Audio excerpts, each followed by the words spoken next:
হে WhatsApp guys, কেমন আছো সবাই? আশা করি সবাই খুব ভালো আছো। অনলি জাপানিজের টোকিও রিভেঞ্জার্স এর আমরা যে সিরিজটা শুরু করেছি তার 12 নম্বর এপিসোড সম্পর্কে আমরা জানতে চলেছি। তো যাই হোক, 11 নম্বর এপিসোডটা কিন্তু অনেক বেশি ভালো ছিল এবং ওই পর্বটা দেখে আমি বলেছিলাম যে টোকিও রিভেঞ্জার্স এখানে শেষ হলেই ভালো হতো, অনেক হ্যাপি এন্ডিং হতো। কিন্তু বুঝতে হবে জাপানিজ যে মানগা রাইটাররা থাকে ওরা কিন্তু আমাদের মতো ভাত খায় না, গরিব না, মানে গরিব ব্রেড না ওদের। শালাদের মাথায় ভাই কোরাই 9 এর প্রসেসর দাও, যেখানে আমরা এখনো মনে করো ডুয়েল করে আসি। তো ওরা স্টোরিটা এখান থেকে এমন ভাবে টার্নিং করেছে যেটা খুবই ইমপ্রেসিভ একটা ব্যাপার। তো যাই হোক, আর কোনো বাড়তি কথা বাড়াবো না, ছোট্ট একটা কমার্শিয়াল বিজ্ঞাপন দেবো আমরা আজকে। তুমি বিজ্ঞাপনটা স্কিপ করে তারপর মূল ভিডিওতে যাবে। আর বিজ্ঞাপন স্কিপ করার সিস্টেম তো জানাই, ডিসক্রিপশনে যে ড্রশনে ক্লিক করে মূল ভিডিওতে যাবে, কোনো সমস্যা নেই। আর গাইস, আজকে তোমাদের একটা অসাধারণ অ্যাপের সাথে পরিচয় করে দিতে চলেছি। আর এটা পৃথিবীর অন্যতম বিশ্বস্ত বুক মেকার। এমন তুমি কি জানো, লা লিগার যে জুভেন্টাস টিম রয়েছে সেটার কিন্তু স্পন্সরশিপও তারা করে। এবং এটা এমন একটা অ্যাপ যেখানে তুমি লাইভ যে কোনো ম্যাচের রেজাল্ট দেখতে পারবে। এছাড়াও তুমি প্রেডিক্ট করতে পারবে কোন টিম জিতবে এবং কত স্কোর করবে, হাইস্ট স্কোর কত হতে পারে।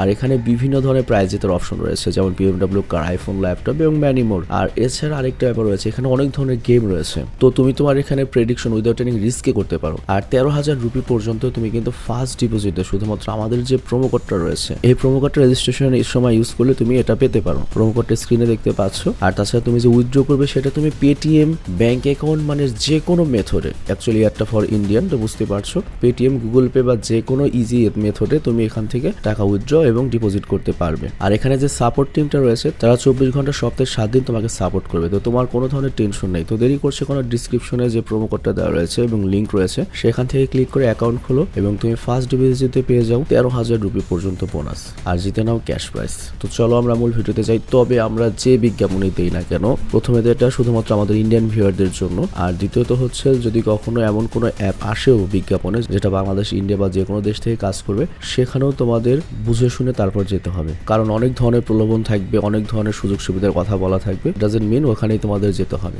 তোমরা একটা জিনিস নিয়ে রিসার্চ করবে, কতখানি পসিবিলিটিস রয়েছে, যা উচিত কি নেই, সবকিছু বিবেচনা করে তারপর মূল ভিডিওতে যাবে। আর আমি আশা করছি তোমরা সবাই এই জিনিসটা খুব ভালো মতোই বুঝো। আমার যে ভিউয়ার তাদেরকে আমি যথেষ্ট স্মার্ট বানিয়েছি, তাদেরকে কেউ বোকা বানাবে আমার মনে হয় না এটা পসিবল। এবং আমার বিশ্বাস বেশিরভাগই তোমরা সবাই ডুরাশনে ক্লিক করে এখানে এসেছো। তো চলো আমরা মূল ভিডিওতে যাই। তো বিজ্ঞাপন শেষে আমরা মূল ভিডিওতে চলে আসলাম। আর এখানে উল্লেখ্য, আমি তোমাদের অলরেডি বলেছি যে এখন থেকে আমরা অনলি জাপানিজ একেবারে বাড়তি হিসেবে চালাচ্ছি। টোকিও রিভেঞ্জার্স শেষ হলে আমরা অনলি জাপানিজ হয়তো বন্ধ করে দেবো, কারণ বাকি 3 চ্যানেলে আমরা কাজ করে সারতে পারি না, ওই চ্যানেলে রেগুলার ভিডিও দিতে পারি না। তো র্যান্ডম নিয়ে আমরা খুবই সিরিয়াস, র্যান্ডমে আমরা রেগুলারলি ভিডিও দিচ্ছি। তো এই জন্য অনলি জাপানিজে কাজ করা আমাদের জন্য খুব ডিফিকাল্ট হয়ে গিয়েছে। তো এই কারণে আমরা ছোট ছোট ভিডিও বানাচ্ছি। তো যাই হোক, এই এপিসোডের শুরুতে আমাদের আবারও টাকিমিচির দৃশ্য দেখানো হয়, আর সে নাওটোর সাথে গাইতে ছিল। আর তোমাদের নিশ্চয়ই মনে আছে যে লাস্ট এপিসোডে সে ডিসাইড করেছিল যে সে হিনাতার সাথে দেখা করতে যাবে। তো তাকেমিচি তখন চিন্তা করছিল যে প্রথমবার আমি যখন জানতে পেরেছিলাম যে হিনাতার মৃত্যু হয়েছে, তখন নিজেকে অনেক অসহায় লেগেছিল। ওই সময় আমি কিছুই করতে পারিনি, কিন্তু ফাইনালি আমি হিনাতার জীবন বাঁচাতে পেরেছি। তো তাকেমিচি অনেক বেশি খুশি, ফাইনালি সে হিনাতার সাথে দেখা করবে। আর তখন নাওটো বলে, টোকিও মানজির যে গ্যাঞ্জামের কারণে হিনাতার মৃত্যু হয়েছিল,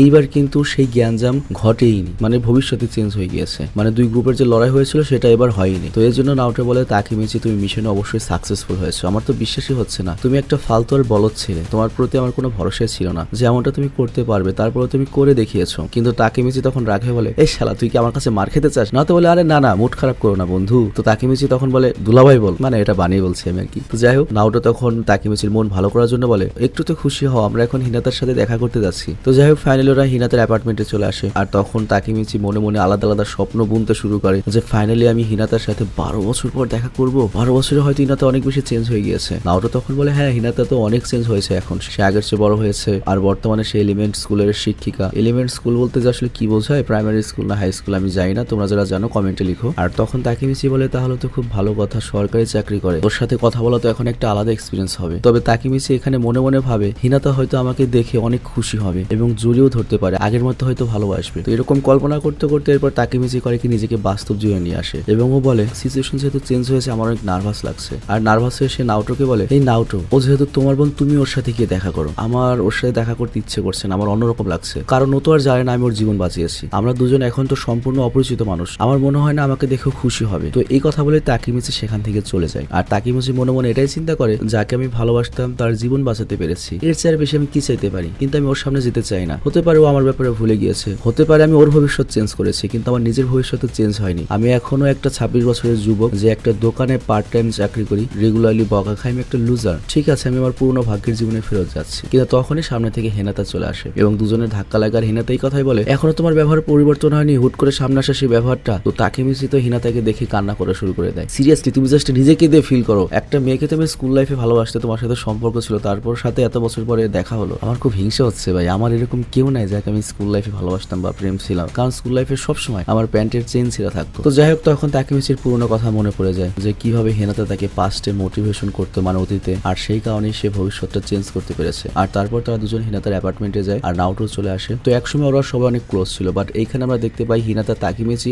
একভাবে বসে রয়েছে, কেউ কারোর সাথে কথা বলে না, দুজনেই নার্ভাস, অনেক লজ্জা পাচ্ছিল। তো এটা দেখে নাওটো তাকেমিচিকে বলে কথা বলো, কিন্তু কেউ কথা বলে না। আর তখন নাওটো বলে লজ্জা ছাড়ো বন্ধু, আমি এখান থেকে যাচ্ছি আর তুমি ভেবে দেখতেই থাকো। আর তখনই তাকেমিচি নাওটোর পা ধরে বলে তুই আমাকে এরকম একটা সিচুয়েশনে একা রেখে কিভাবে যেতে পারিস। নাওটো বলে ছাড়ো, আমি তোমার কোনো বন্ধু নই, বুঝতে পেরেছো? আর ওই সময়ই হিনাতা তাকেমিচিকে দেখে হাসতে শুরু করে আর সে বলে তাকেমিচি তুমি এখনো পরিবর্তন হওনি। আর তখন তাকেমিচি দেখে হিনাতা এখনো গলায় সেই 4 কোয়ানা নেকলেসটা পরে রয়েছে, যেটা তাকেমিচি ওকে পাস্টে দিয়ে এসেছে এবার গিয়ে। তো নাওটো তখন বলে ঠিক আছে, আমরা এক কাজ করি, চলো আমরা ড্রাইভে যাই, হয়তো রাতে ড্রাইভ করলে আমাদের একটু ভালো লাগবে। সিরিয়াসলি রাতে ড্রাইভ করা অনেক মজার আর কি। তো যাই হোক, ওই ড্রাইভে গেলে তোমরা একটু ইজিও হতে পারবে। তো এরপর আমাদের দেখানো হয় ওরা ড্রাইভে গিয়েছে, ওরা চুপচাপ বসেছিল। আর তখন নাওটো বলে আরে বন্ধু তাকেমিচি, তোমাদের বাইরে নিয়ে এসে তো কোনো লাভ হলো না, তোমরা তো কথাই বলছো না। কিন্তু তাকেমিচি তখনও কিন্তু হিনাতাকে গাড়ির যে রিয়ার ভিউ রয়েছে সেই গ্লাসে দেখছিল এবং চিন্তা করছিল এইটা কি সেই নেকলেস যেটা আমি হিনাতাকে 12 বছর আগে দিয়েছিলাম, এটা কি এখনো হতে পারে যে হিনাতা আমাকে এখনো আগের মতো ভালোবাসে। তো এই সব কিছু চিন্তা করে তাকেমিচি আরো পাগল হতে শুরু করে, বাট একটু পরেই নিজেকে নিজে বোঝায় না এটা হতে পারে না, হয়তো হিনাতা পর ওই রকম দেখতে আরেকটা নেকলেস কিনে নিয়েছে, 12 বছর ধরে কে একটা নেকলেস যত্ন করে রাখবে, এটা হতেই পারে না। তবে তারপর সে আবার নেকলেসটা চেক করে। তো যাই হোক, এখানে তাকেমিচির অবস্থাটা বুঝতেই পারছো, একটা পুরুষ মানুষ যখন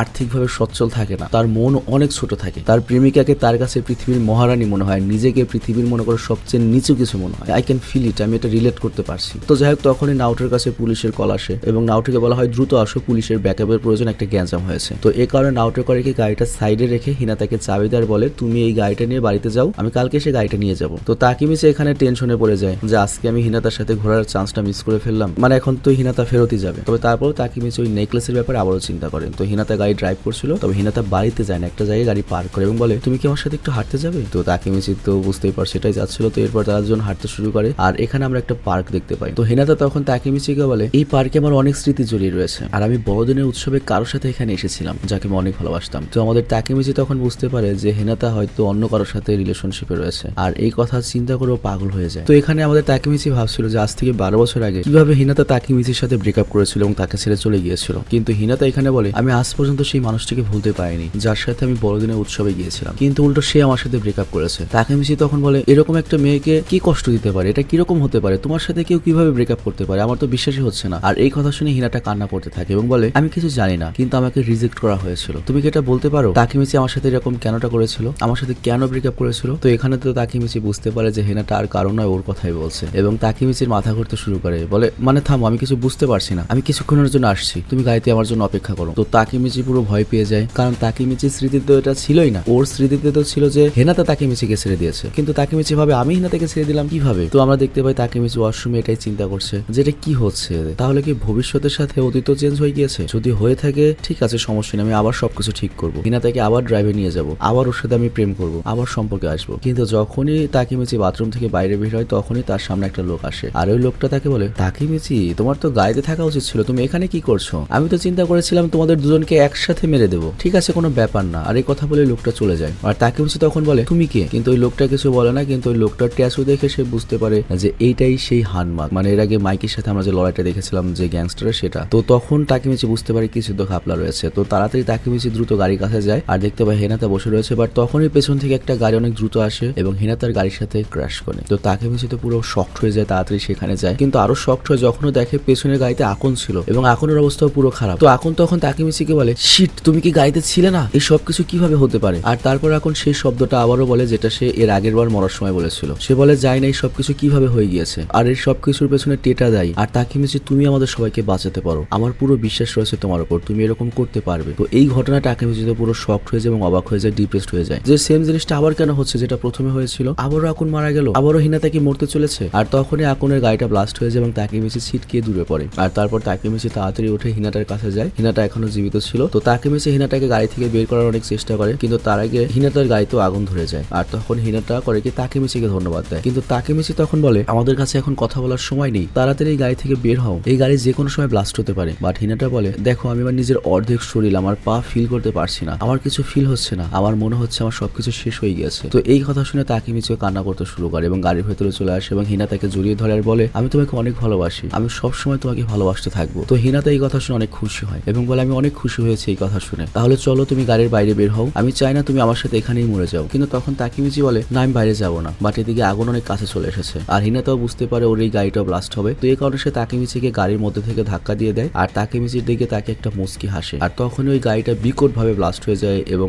আগুনে মনে করো যে ভরপুর হয়ে যায়, মানে হিনাতার শেষ। আর তাকেমিচি তখন কান্না করতে করতে কসম খায় যে আমি যেভাবেই হোক আমি হিনাতার জীবন অবশ্যই বাঁচাবো। আর সেই কারণে আমি অতীতে গিয়ে এমন একটা ভবিষ্যৎ খুঁজবো যেখানে হিনাতা অবশ্যই জীবিত থাকবে, আর এর জন্য যা করার প্রয়োজন আমি করব, আমি হার মানবো না। যদি আমার টোকিও মানজি গ্যাং এর কমান্ডার হতে হয় আমি তাও হব, কিন্তু আমি হিনাতার জন্য এমন একটা ভবিষ্যৎ আনবো যে ভবিষ্যতে হিনাতা বেঁচে থাকবে। আর এখানে এপিসোডটা শেষ হয়ে যায়। তো যাই হোক, খুবই ইন্টারেস্টিং একটা এনিমে, নিঃসন্দেহে এমনিতে পোলাপানার এই এনিমে সিরিজটার ফ্যান নয়, তুই ইন ওয়ার্ড অসাধারণ একটা এনিমে, এটা এনজয় করার মতো। কি হবে না হবে প্রেডিক্ট করার কোনো সিস্টেমই নেই। তবে দুঃখের বিষয় হচ্ছে যেহেতু আমি এই চ্যানেলটা কন্টিনিউ করবো না, তো টোকিও রিভেঞ্জার সম্পর্কে হয়তো আমার খুব বেশি জানা হবে না। তবে তারপর আমি চেষ্টা করবো যতদিন আমার শরীরে কুলায়, কারণ বেশি কাজ করা তো আমার পক্ষে পসিবল নয়, কারণ র্যান্ডমের ভিডিওগুলো তো অনেক বড় হয়। তো বাকি সব কাজ করার পাশাপাশি যদি আমি ফাঁক ফুকর পাই অবশ্যই চেষ্টা করবো এখানে ভিডিও দেওয়ার জন্য। কিন্তু তারপরে খালি আমার ভয়েস দিলে তো আর কাজ হবে না, অডিও এডিটরের কাজ করতে হয়, ভিডিও এডিটরের কাজ করতে হয়। তো একটা ভিডিও ছোট হোক বা বড় হোক খরচ প্রায় সমানই। তো তোমরা দোয়া করো যেন স্পন্সরশিপটা থাকে রেগুলার, তাহলে একটু হলেও কষ্ট করবো আর কি। তো আমি বিদায় নিচ্ছি, তোমরা ভালো থেকো, সুস্থ থেকো, টেক কেয়ার, আল্লাহ হাফেজ।